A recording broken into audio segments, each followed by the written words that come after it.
A verdade é que Arthur Rubinstein decía que cando non estaba unha sala chea quería decir que os que estaban ali eran os que verdadeiramente tiñan interese e que os coñecedores do que iba a pasar. Isto é algo así co grupo que estamos aquí, non é unha multitude, pero tampouco é imprescindible. O sea que, Luís, non te preocupes tampouco polo número de xente que está aquí.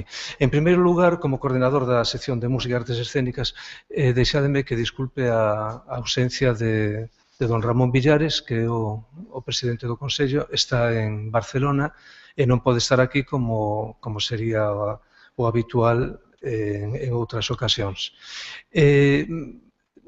Temos que pasar pronto xa a escoitar aos ponentes, esa interesantísima mesa redonda que vai ter lugar, e seguro que Luís Costa, que é o coordinador desta xornada, vai explicar os obxectivos e os procedimentos que seguiremos hoxe. Eu o que sí quero insistir en que unha das funcións que ten que ter o Consello é axudar a reflexión, a que cousas importantes que teñen que ver ca música, ca programación, ca ordenación musical, estén baseadas en criterios moi reflexionados. É dicir, hai que evitar arbitrariedades moitas veces, hai que facer as cousas con un sentido técnico, práctico. Eu creo que do que se fale aquí hoxe, pois sacaremos algunhas conclusións para facer propostas.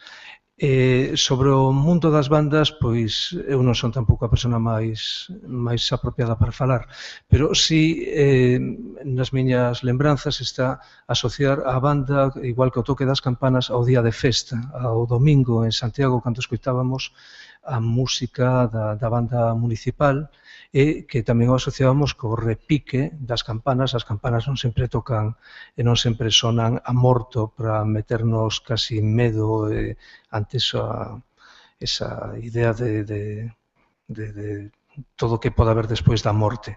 Entonces, gústame a expresión que escribiu o profesor Luís Costa falando das bandas como cerna da música popular, pero creo que tamén son instrumentos importantísimos e foron na historia da música de Galicia instrumentos importantísimos para popularizar a música, toda a música, digamos, a música tamén sinfónica. Eu lembrome, probablemente as primeiras veces que se tocou unha sinfonía de Beethoven en Santiago era en unha transcripción que tocaba a banda municipal.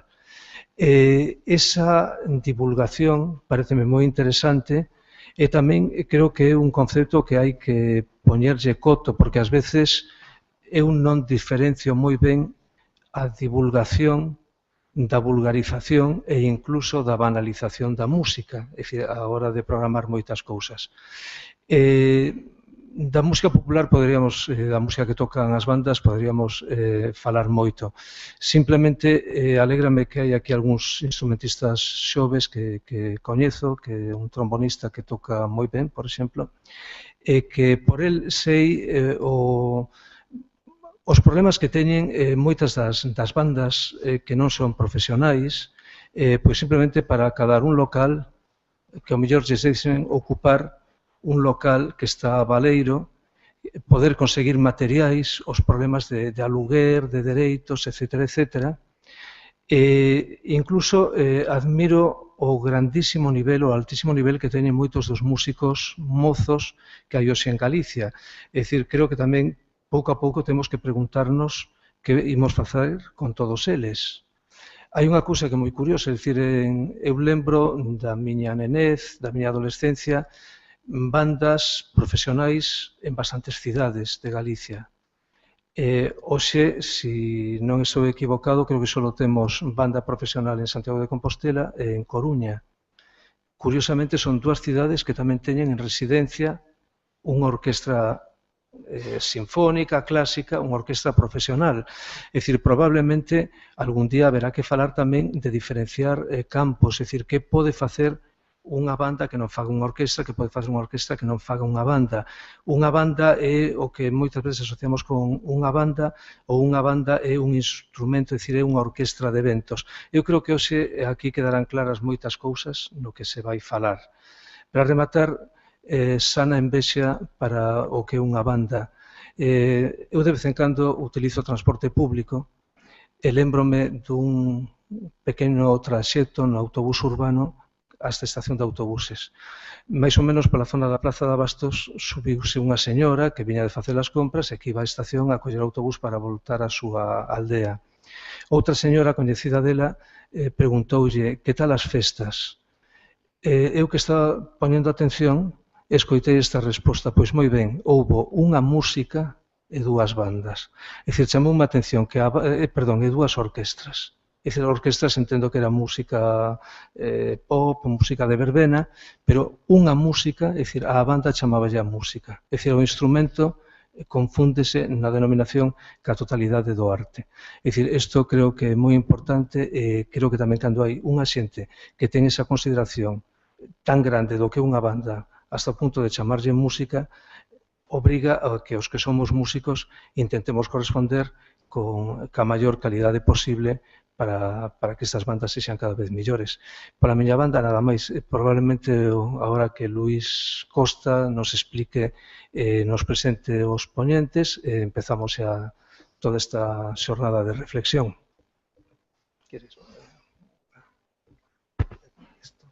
Bueno, moitas grazas, Maximino, en primeiro lugar, e hai que agradecer ao Consello da Cultura Galega e neste caso a coordinador da sección de Músicas das Escénicas e Sensibilidade para acoller nesta casa un encontro ao redor do tema, do asunto, da cuestión das bandas de música populares en Galicia. Eu teño dito algunha vez, me vou a reiterar porque non por decirlo máis veces vai ser menos certo, que as bandas de música populares, e os que estáis aquí, todos con máis intensidade, outros quizás con menos, non por intensidade, senón pola idade. Uns somos un pouco máis vellos e outros, pois, todavía sodes máis novos. Pero decía que as bandas de música populares teñen sido o fenómeno, permíteme que me arrisque a decirlo, con máis presenza, o fenómeno musical con máis presenza en Galicia, na Galicia contemporánea, o sea, na Galicia que arranca, pues, poñémonos a mediados do século XIX, principios do século XIX para acá.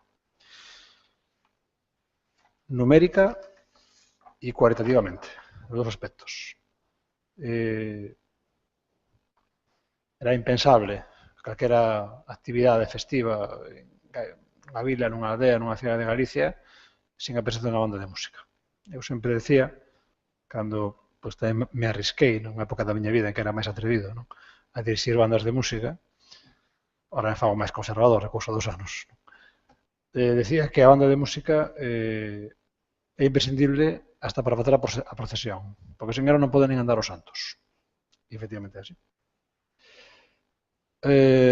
A presenza das bandas de música, como digo, numéricamente, hasta o punto de que naquel intento exitoso, mas non completo, non? Que fora aquela monografía da man de finado xa hai un tempo aquí Calvarellos, Enrique Calvarellos, mencionaba, citaba, recollía, mesmo a veces noticias moi espurias, moi dispares, do que foron as bandas de música en Galicia e o número, digamos, era, pues, realmente non houve outras agrupacións que acadaren ese número, digamos, de agrupacións. E logo, en canto á presenza, decía cualitativa, porque as bandas de música chegaron a todas partes. Chegaban á cidade, chegaban á vila, chegaban á aldea, chegábamos mesmo, como tamén hoxe teremos ocasión de repasar cos relatores que van a falar aquí, a calquera carreira ao tromillo que había en calquera aldea perdida de Galicia. Si moitas persoas a mediados do século XX, século pasado, ou a principios, ou casi a finais do XIX, todo ese período longo que estamos referindo, souberon quen era Wagner ou quen era Verdi, foi precisamente porque había bandas que facían esta música. Tardou moito tempo en aparecer orquestras, como as que ahora citaba o mestre Maximino Zumalabe, que acercasen a estes repertorios que chegasen, digamos, á poboación de Galicia.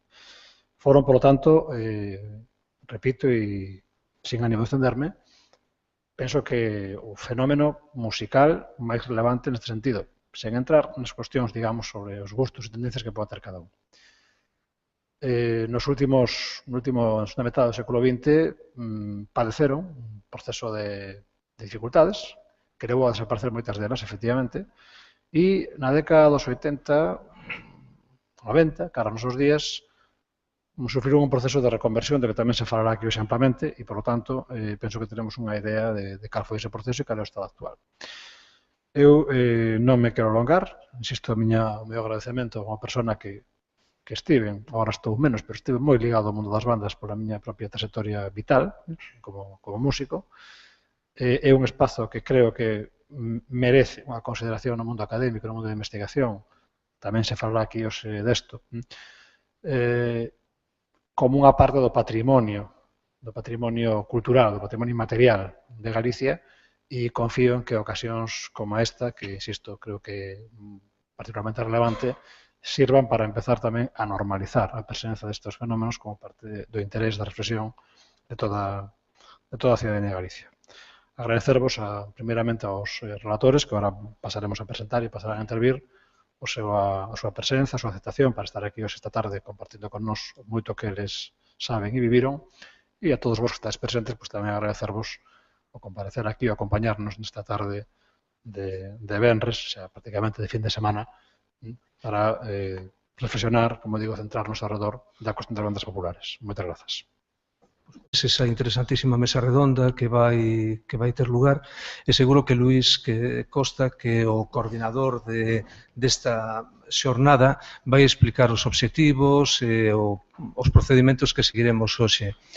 Eu o que sí quero insistir en que unha das funcións que ten que ter o Consello é axudar a reflexión, a que cousas importantes que teñen que ver con algunhas conclusións para facer propostas. Sobre o mundo das bandas, pois eu non son tampouco a persona máis apropiada para falar, pero si nas miñas lembranzas está asociar a banda, igual que o toque das campanas, ao día de festa, ao domingo en Santiago, cando escoitábamos a música da banda municipal, e que tamén o asociábamos con música, ca programación, ca ordenación musical, estén baseadas en criterios pois moi reflexionados. É dicir, hai que evitar arbitrariedades moitas veces, hai que facer as cousas con un sentido técnico, práctico. Eu creo que do que se fale aquí hoxe, pois sacaremos polo número de xente que está aquí. En primeiro lugar, como coordinador da sección de Música e Artes Escénicas, deixádeme que disculpe a ausencia de don Ramón Villares, que é o presidente do Consello, está en Barcelona e non pode estar aquí como sería o habitual en outras ocasións. Temos que pasar pronto xa a escoitar aos ponentes. A verdade é que Arthur Rubinstein decía que cando non estaba unha sala chea, quería decir que os que estaban ali eran os que verdadeiramente tiñan interese e que os coñecedores do que iba a pasar. Isto é algo así co grupo que estamos aquí, non é unha multitude, pero tampouco é imprescindible. O sea que, Luís, non te preocupes tampouco por